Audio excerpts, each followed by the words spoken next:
कुज़ात और उसका 14वां बाब जो 20 आयात पर मुश्तमिल है।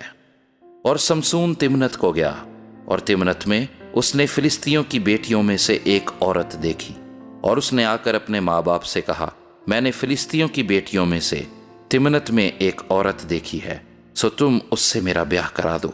उसके माँ बाप ने उससे कहा, क्या तेरे भाइयों की बेटियों में या मेरी सारी कौम में कोई औरत नहीं है जो तू नामख्तून फिलिस्तियों में ब्याह करने जाता है?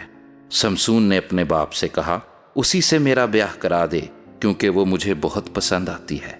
पर उसके माँ बाप को मालूम न था कि ये खुदावंद की तरफ से है, क्योंकि वो फिलिस्तियों के खिलाफ बहाना ढूंढता था। उस वक्त फिलिस्ती इसराइलियों पर हुक्मरान थे।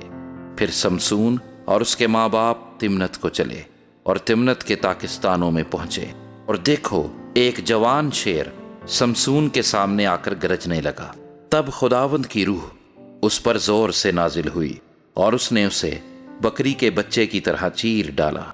गो उसके हाथ में कुछ ना था, लेकिन जो उसने किया उसे अपने बाप या माँ को ना बताया। और उसने जाकर उस औरत से बातें की, और वो समसून को बहुत पसंद आई। और कुछ अरसे के बाद वो उसे लेने को लौटा, और शेर की लाश देखने को कतरा गया, और देखा कि शेर के पिंजर में शहद की मक्खियों का हजूम और शहद है। उसने उसे हाथ में ले लिया और खाता हुआ चला, और अपने माँ बाप के पास आकर उनको भी दिया, और उन्होंने भी खाया।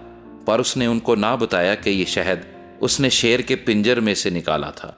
फिर उसका बाप उस औरत के यहाँ गया। वहां समसून ने बड़ी ज़ियाफत की, क्योंकि जवान ऐसा ही करते थे। वो उसे देखकर उसके लिए 30 रफीकों को ले आए कि उसके साथ रहें। समसून ने उनसे कहा, मैं तुमसे एक पहेली पूछता हूँ, सो अगर तुम ज़ियाफत के 7 दिन के अंदर अंदर उसे बूझकर मुझे उसका मतलब बता दो, तो मैं 30 कतानी कुर्ते और 30 जोड़े कपड़े तुमको दूंगा। और अगर तुम बता ना सको तो तुम 30 कतानी कुर्ते और 30 जोड़े कपड़े मुझको देना।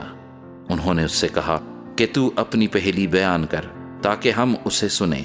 उसने उनसे कहा, खाने वाले में से तो खाना निकला, और जबरदस्त में से मिठास निकली।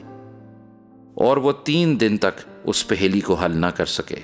और 7वें दिन उन्होंने समसून की बीवी से कहा कि अपने शौहर को फुसला, ताकि इस पहेली का मतलब वो हमको बता दे, नहीं तो हम तुझको और तेरे बाप के घर को आग से जला देंगे। क्या तुमने हमको इसीलिए बुलाया है कि हमको फकीर कर दो? क्या बात भी यूं ही नहीं? और समसून की बीवी उसके आगे रो कर कहने लगी, तुझे तो मुझसे नफरत है, तू मुझको प्यार नहीं करता। तूने मेरी कौम के लोगों से पहेली पूछी, पर वो मुझे ना बताई। उसने उससे कहा, खूब, मैंने उसे अपने माँ बाप को तो बताया नहीं, और तुझे बता दूं। सो वो उसके आगे जब तक ज़ियाफत रही 7 दिन रोती रही, और 7वें दिन ऐसा हुआ कि उसने उसे बता ही दिया, क्योंकि उसने उसे निहायत तंग किया था। और उस औरत ने वो पहेली अपनी कौम के लोगों को बता दी। और उस शहर के लोगों ने 7वें दिन सूरज के डूबने से पहले उससे कहा, शहद से मीठा और क्या होता है, और शेर से जोरावर और कौन है? उसने उनसे कहा, अगर तुम मेरी बछिया को हल में ना जोतते तो मेरी पहेली कभी ना बूझते। फिर खुदावंद की रूह उस पर जोर से नाजिल हुई, और वो अस्कलून को गया। वहां उसने उनके 30 आदमी मारे, और उनको लूट कर कपड़ों के जोड़े पहेली बूझने वालों को दिए।